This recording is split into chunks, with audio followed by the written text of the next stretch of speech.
Okay, good afternoon, everybody. We're going to no doubt have people arriving and probably leaving a little bit during the afternoon because obviously everyone's very busy, but hopefully this will be a fun afternoon for us anyway. So for those who don't know me, I'm Joe Papineschi. I'm one of the 3 directors of Eunomia. Was first started working with Dominic just over 14 years ago, so was around right at the beginning, very near the beginning, and my job right now is just to introduce a couple of Eunomia speakers and give you a little bit of my own perspective as well before we get into that. But first of all, obviously welcome to at Bristol. So a great venue. We're obviously really lucky with the weather, lots of outdoor space, and it's somewhere I know well. I had a sort of family ticket here for a few years, brought the kids here a lot. For people who haven't been here with children, there actually is you can book an evening of science and wine. So the classic combination of science and alcohol is also available here. In terms of a little bit of housekeeping, there are toilets to the right over there, emergency exits. Brilliant.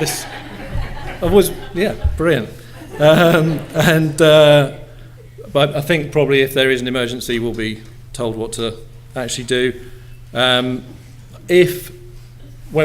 everyone's leaving, we've been asked to use the stairs rather than use the lifts because there's obviously quite a lot of us. And this is a slightly unusual bit of housekeeping.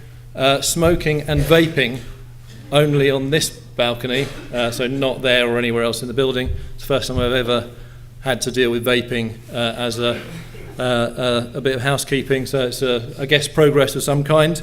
And the last thing is Wi-Fi. There is a Wi-Fi code which you can get by the cloakroom. So in the break, if you haven't already done that, you need to go ahead and do that. In terms of the format of the afternoon, there's 2 halves. There's a couple of Eunomia speakers really showcasing a couple of things that we've done recently, and then we have a little break, and then really exciting external speakers that should give us a really interesting end to the afternoon, and then Dominic's going to wrap up, and then I think it's some kind of toast involving waste bread based beer, which I might have got that slightly wrong. The toast might be, I'm not sure, but that will all become clear anyway. So just to before I hand over to Mike, we're gonna the 2 presentations we're gonna show you now. One is a kind of waste and resources based one, and the other is in a completely different field. And they're a really good illustration of the breadth of what we've done over the years, and I guess where we're going to some extent. In terms of our background, obviously we're mainly known for working in waste and resources. Actually, that's a little bit of an accident. When I first started working with Dominic, we were very clear that we didn't want to. We're both doing a lot of work in waste and recycling at the time. We didn't want to end up pigeonholed and stuck just doing waste stuff. And 5 years later, we looked up and realised that's exactly what we just spent the last 5 years doing. But in terms of what we did always want to do and did manage to do from the beginning really was to be quite focused on getting stuff done rather than just sort of producing reports. And so for people who don't know, we both have a relatively campaigning sort of background, and the starting point for us in working together was to try and answer the question of whether we could have more impact and achieve more working in the commercial, in some ways more real world than we could do in working just in policy or in campaigning. And so we've always been driven by that sort of ethos. Obviously there was a little bit of subtext there around actually could we earn maybe a slightly better living doing this than we might do working for a campaigning organisation as well. But that kind of, that starting point, I suppose, has permeated through the business. The other big thing which we tried to do together was to combine Dominic's more academic, economics-oriented experience and my more operational, practical, subtext, much less qualified experience, to try to, I guess, marry those two sides of the equation and try to be providing advice relating to policy and, looking a lot further ahead, driven by practical reality, and to have the work we're doing at a much more practical level, often with local authorities, be very much driven by or informed by the sort of, I guess, much bigger picture, longer term futurology picture that you get from working in the policy arena. So in terms of the business model, we've always tried to, in the markets that we're in, we've always tried to stay at the cutting edge to some extent on policy. That gives you the foresight, which is incredibly valued by clients, but it also obviously informs a lot of the practical work that we do. But what we've also tried to do is to be really focused on understanding things properly. And so that's about analysis, it's about data, and some of what we're going to show you is really about gathering and analysing and representing data. But it's also about having, I guess, the real interest and enthusiasm to solve problems and to try and do that in as evidence-driven way as we can. I think the other thing which has made us a little bit different to some of our competitors is that we're not afraid to have opinions. In fact, we think, particularly when we think we have the right answer, that it's pretty important to be consistent and to actually say what you do believe and what you think the evidence is showing you. Obviously, one of the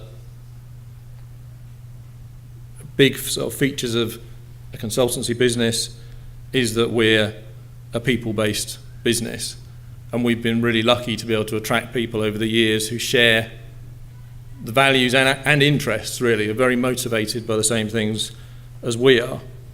And although we've, I guess, we'd probably like to claim to have had a very well-worked business strategy that we've followed, executed perfectly. In fact, what we've done has been very much driven by what we as individuals are interested in and the problems that we see in the world that we want to be involved with solving. And that, I guess, started really in terms of a commercial strategy for Dominic and I, with an approach to going out to try and win work that was based on a very simple analysis. We now have quite a complicated process for this. We basically just used to ask ourselves, what's too interesting or important not to do? And that literally was the test for, are we going to bid for this project? Are we going to try and get ourselves in a position to do that project? And that kind of focus on what we think is important or really interesting still drives what we focus the direction of the business on. And obviously, as we've got bigger, the number of people and number of different interests has grown, and that's partly what's driven the diversification of the business.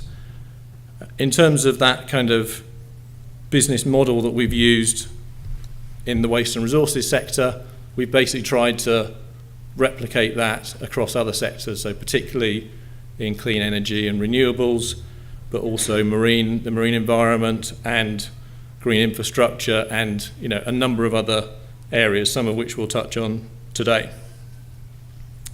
Obviously, in terms of the size of the business, one of the things we've always tried to do is to look bigger than we are or punch above our weight in terms of how much influence we have.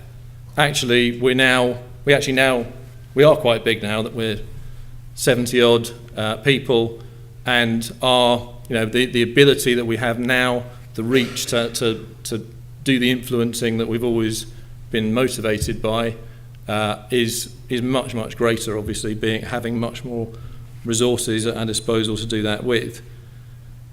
And I remember, I guess something like 12 years ago, a completely naive discussion I had with Dominic in his garden about whether we would take on employees or not, and whether we'd just carry on working as a partnership and effectively two individuals with our own clients. And we concluded probably it was worth doing. We'd be able to have more impact, and probably about 10 people was the maximum that would be a good idea to maintain quality, and that would be optimum for our sort of consultancy. What we didn't factor in was the people, and that they might have different ideas. And so obviously one of the things that we've found is that you bring enthusiastic, ambitious people into the business, and they want to progress, and you can't, to make a consultancy business work, and it took an amazingly long time for us to work this out, you have to keep growing to some extent. And I guess in the last few years we've been able to embrace that more fully, because the market conditions have improved. So since we first took on our first employees, we've grown reasonably steadily. People who've known me for the last 15 years will know in the early days of Eunomia I was probably weighed 18.5 stone, something like that. In the austere times around the credit crunch, I shrunk down to about probably 11 stone, and I'm now starting to fatten up again a bit.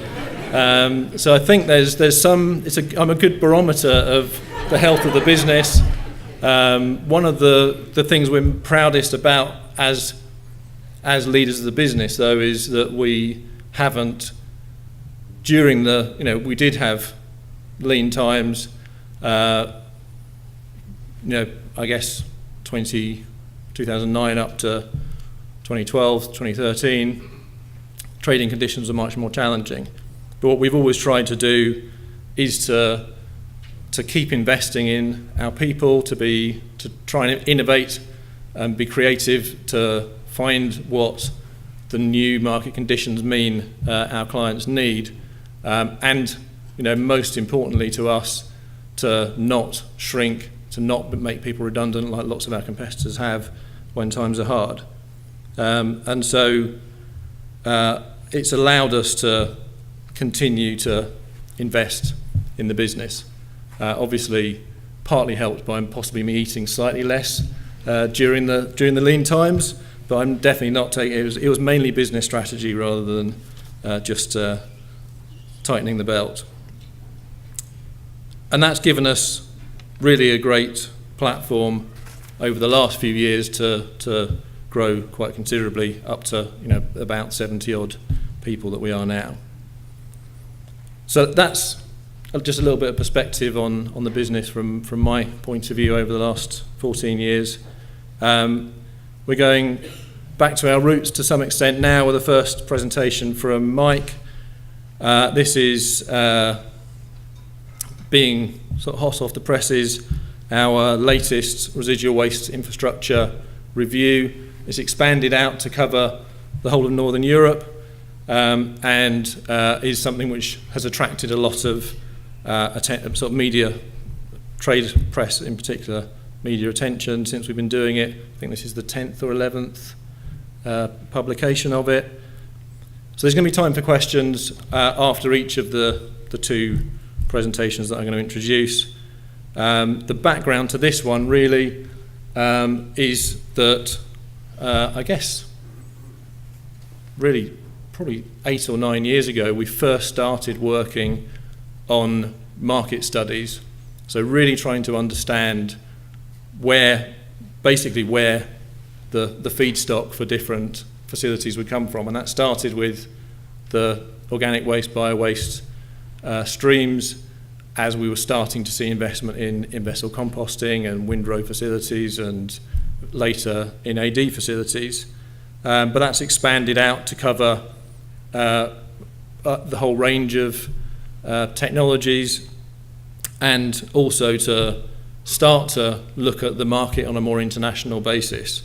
One of the things that we've always been very interested in is the kind of what's happened elsewhere in Europe in particular, where countries and waste management systems are more advanced or are further ahead in time than ours are. And one of the things that we've obviously noticed and has driven our real interest in getting data like this out there is that there are lots of places in Northern and Central Europe where we see a lot of investment or policies like landfill bans driving the price of energy from waste down to the point where it disincentivizes activities higher up the hierarchy.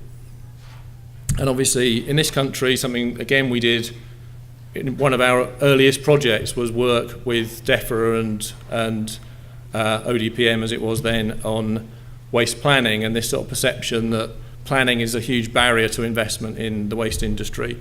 And in fact what we've seen by studying what's actually happening out in the real market is that there's a very large number of planning permissions out there. Will they or won't they actually be built out into facilities? But when we're thinking about how much need there is, it's really important obviously that we understand the whole picture.